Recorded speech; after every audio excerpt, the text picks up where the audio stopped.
ಕೇರಳದಲ್ಲಿ ಸಿಎಂ ಆಯ್ಕೆಯ ಬಿಕ್ಕಟ್ಟು ಬಗೆಹರಿತಾ ಇಲ್ಲ. ಫಲಿತಾಂಶ ಬಂದು 9 ದಿನಗಳೇ ಕಳೆದರೂ ಸಿಎಂ ಆಯ್ಕೆಯಾಗಿಲ್ಲ. ಕೆಸಿವಿ ಹಾಗೆ ವಿಡಿ ಸತೀಶನ್ ನಡುವಿನ ತೀವ್ರ ಪೈಪೋಟಿಯಿಂದಾಗಿ ಕಗ್ಗಂಟು ಮುಂದುವರೆದಿದೆ. ಹಾವು ಏಣಿ ಆಟಕ್ಕೆ ಶುಭಂ ಹೇಳಿದಂಥ ಹೈಕಮಾಂಡ್ ಕೂಡ ನಾಜೂಕಿನ ಹೆಜ್ಜೆ ಇಡ್ತಾ ಇದೆ.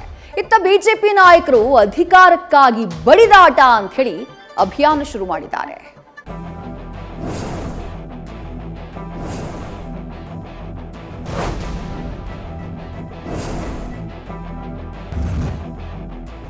ಕೇರಳ ವಿಧಾನಸಭಾ ಚುನಾವಣೆಯಲ್ಲಿ ಕಾಂಗ್ರೆಸ್ ನೇತೃತ್ವದ ಯುಡಿಎಫ್ ಮೈತ್ರಿಕೂಟ 102 ಸೀಟುಗಳನ್ನ ಭರ್ಜರಿಯಾಗಿ ಗೆದ್ದಿದ್ರೂ ಸರ್ಕಾರ ರಚನೆಗೆ ಪಲ್ಟಿ ಹೊಡೆಸ್ತಾ ಇದೆ. ಮುಖ್ಯಮಂತ್ರಿ ಗಾದಿಗಾಗಿ ಪಕ್ಷದೊಳಗೆ ಚೌಕಾಸಿ ಏರ್ಪಟ್ಟಿದೆ. ಬಹಿರಂಗ ಜಟಾಪಟಿ ಜೋರಾಗಿದೆ. ಪಟ್ಟದ ಕಾದಾಟ ಸುಂಟರ ಗಾಳಿಗೆ ಸಿಲುಕಿದ್ದು ಹೈಕಮಾಂಡ್ಗೆ ದಿಕ್ಕೆ ತೋಚದಂತಾಗಿದೆ. ಕೇರಳ ಸಿಎಂ ಬಿಕ್ಕಟ್ಟು, ಸತೀಶನ್ ವರ್ಸಸ್ ಕೆಸಿವಿ, ಯಾರಿಗೆ ಪಟ್ಟ? ಫಲಿತಾಂಶ ಬಂದು 9 ದಿನಗಳು ಕಳೆದ್ರೂ ಮುಗಿಯದ ಗುದ್ದಾಟ.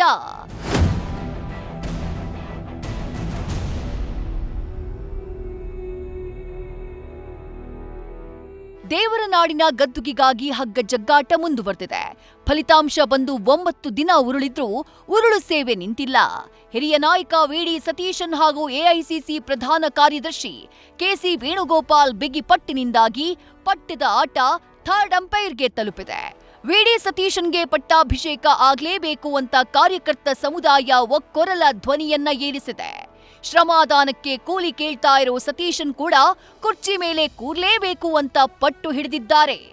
ಒಂದ್ ವೇಳೆ ಸಿಎಂ ಸ್ಥಾನ ಕೊಡದೇ ಇದ್ರೆ ಕಂಪ್ಲೀಟ್ ಔಟ್. ಸ್ವಲ್ಪ ಯಾಮಾರಿದ್ರೂ ತರಗೆಲೆಯಾಗೋದ್ ಫಿಕ್ಸ್. ಕೇರಳದಲ್ಲಿ ಕೈ ಸುಟ್ಕೊಳ್ಳೋದು ಗ್ಯಾರಂಟಿಯಾಗಲಿದೆ. ಬೆಂಕಿ ಚೆಂಡು ಅಂಗಳಕ್ಕೆ ಬರ್ತಾ ಇರುವುದನ್ನ ಗಮನಿಸ್ತಾ ಇರೋ ಹೈಕಮಾಂಡ್ ಮಹಾ ಮೌನಕ್ಕೆ ಜಾರಿದೆ.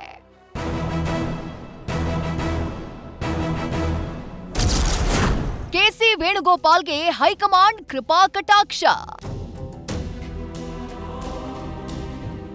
ಸಿಎಂ ರೇಸ್ನ ಸ್ಪರ್ಧಾರ್ಥಿ ಕೆಸಿ ವೇಣುಗೋಪಾಲ್ಗೆ ತುಸು ಹೆಚ್ಚಿನ ಶಾಸಕರ ಸಪೋರ್ಟ್ ಇದೆ. ಕಾಂಗ್ರೆಸ್ ಸುಪ್ರೀಮೋ ರಾಹುಲ್ ಗಾಂಧಿಗೂ ಕೆಸಿವಿಗೆ ಯಜಮಾನಿಕೆ ನೀಡುವ ಉಮೇದಿದೆ. ಆದ್ರೆ ಶಾಸಕರಾಗಿ ಆಯ್ಕೆ ಆಗದೇ ಇರುವುದೇ ವೇಣುಗೋಪಾಲ್ಗೆ ತೊಡಕಾಗಿದೆ. ಶಾಸಕರಾಗಿ ಆಯ್ಕೆ ಆಗದವರಿಗೆ ಓರ್ವ ಎಂಪಿಗೆ ಪಟ್ಟ ಯಾಕೆ ಅಂತ ಹೇಳಿ ವಿಡಿ ಸತೀಶನ್ ಸ್ವರ ಏರಿಸಿದ್ದಾರೆ. ಕೆಸಿ ವೇಣುಗೋಪಾಲ್ ಅವರನ್ನ ಮುಖ್ಯಮಂತ್ರಿಯನ್ನಾಗಿ ಆಯ್ಕೆ ಮಾಡಿದ್ರೂ ಕೂಡ ಕೇರಳದಲ್ಲಿ ನಮ್ಮಲ್ಲಿರೋ ಹಾಗೆ ವಿಧಾನ ಪರಿಷತ್ತು ಅಸ್ತಿತ್ವದಲ್ಲಿಲ್ಲ. ಮುಂಬರುವ 6 ತಿಂಗಳ ಒಳಗಾಗಿ ಯಾವುದಾದ್ರೂ ಒಬ್ಬ ಕಾಂಗ್ರೆಸ್ ಶಾಸಕನನ್ನ ರಾಜೀನಾಮೆ ಕೊಡಿಸಿ ಆ ಕ್ಷೇತ್ರದಲ್ಲಿ ಉಪಚುನಾವಣೆಯಲ್ಲಿ ಸ್ಪರ್ಧಿಸಿ ಗೆದ್ದು ಬರಬೇಕಾದಂಥ ಅನಿವಾರ್ಯತೆ ಕೆಸಿ ವೇಣುಗೋಪಾಲ್ ರದ್ದು.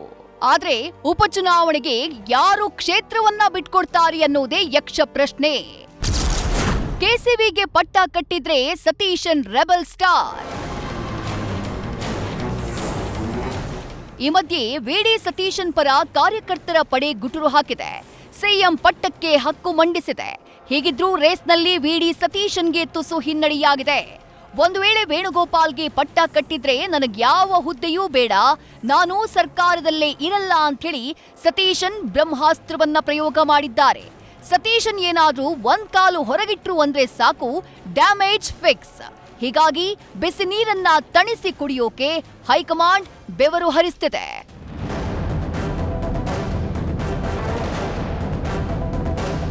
ಮತ್ತೊಂದ್ ಕಡೆ ಫಲಿತಾಂಶ ಬಂದು 2ನೇ ವಾರಕ್ಕೆ ಕಾಲಿಟ್ರು ಸಿಎಂ ಆಯ್ಕೆಯಾಗಿಲ್ಲ ಅಂತ ಮುಖಂಡರು ಕಾರ್ಯಕರ್ತರಲ್ಲಿ ಅಸಮಾಧಾನ ಮಿತಿಮೀರಿದೆ. ಕಾಂಗ್ರೆಸ್ ವರಿಷ್ಠರ ವಿಳಂಬ ನೀತಿ ವಿರುದ್ಧ ಬಿಜೆಪಿ ಹಾಗೂ ಸಿಪಿಐ ಟೀಕಾಸ್ತ್ರವನ್ನ ಪ್ರಯೋಗ ಮಾಡಿವೆ. ಕಾಂಗ್ರೆಸ್ ಪಕ್ಷ ಸಾರ್ವಜನಿಕ ಕಲ್ಯಾಣಕ್ಕಿಂತ ಅಧಿಕಾರಕ್ಕಾಗಿ ಬಡಿದಾಡ್ತಾ ಇದೆ ಅಂತ ಬಿಜೆಪಿ ರಾಷ್ಟ್ರ ಮಟ್ಟದಲ್ಲಿ ಅಭಿಯಾನ ಶುರು ಮಾಡಿದೆ. ಹೈಕಮಾಂಡ್ ಜೊತೆ ಚರ್ಚೆಗೆ ಕೆ ಸುಧಾಕರನ್ ದಿಲ್ಲಿ ಯಾತ್ರೆ.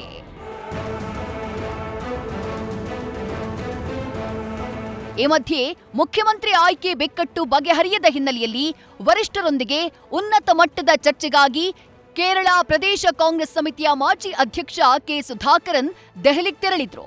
ರಾಹುಲ್ ಗಾಂಧಿ ಭೇಟಿಗೂ ಮುನ್ನ ಮಾತನಾಡಿದ ಸುಧಾಕರನ್ ಹೆಚ್ಚಿನ ಮಾಹಿತಿಯನ್ನ ನಿರಾಕರಿಸಿದ್ದು ಸಂತೋಷದಿಂದ ವಾಪಸ್ಸಾಗ್ತೇನೆ ಅಂತಷ್ಟೇ ಹೇಳಿದ್ದಾರೆ. ಕೆ ಸುಧಾಕರನ್ ಜೊತೆ ಇನ್ನೂ ಹಲವು ಕೇರಳ ಕಾಂಗ್ರೆಸ್ನ ಹಿರಿಯ ನಾಯಕರನ್ನ ರಾಹುಲ್ ಗಾಂಧಿ ದೆಹಲಿಗೆ ಕರೆಸಿಕೊಂಡಿದ್ರು. ಇವತ್ತು ಮಧ್ಯಾಹ್ನ 12 ಗಂಟೆಯ ಸುಮಾರಿಗೆ ಆ ಎಲ್ಲಾ ನಾಯಕರ ಜೊತೆ 1-to-1 ಮಾತುಕತೆಯನ್ನ ನಡೆಸಿ ಅಭಿಪ್ರಾಯವನ್ನ ಸಂಗ್ರಹಿಸಿದ್ದಾರೆ. ಒಟ್ಟಾರೆ ಕೇರಳದಲ್ಲಿ ಸಿಎಂ ಕುರ್ಚಿ ಮೇಲೆ ಕೂರೋಕೆ ಹಲವು ನಾಯಕರು ಕೆಪಬಲ್ ಇದ್ದಾರೆ. ಪಕ್ಷದ ಶಿಸ್ತಿನ ಸಿಪಾಯಿಗಳೂ ಸಾಕಷ್ಟಿದ್ದಾರೆ. ಲಾಬಿ ಗೊಂದಲದ ಗೂಡಾಗಿರೋ ಸಿಎಂ ಆಯ್ಕೆ ಅಂತ್ಯಾಕ್ಷರಿಗೆ ಹೈಕಮಾಂಡ್ ವಿರಾಮ ಹೇಳಲೇಬೇಕಿದೆ. News First bureau. News First ನಿರ್ಭೀತಿಯಿಂದ ನಿಮ್ಮ ಪರವಾಗಿ.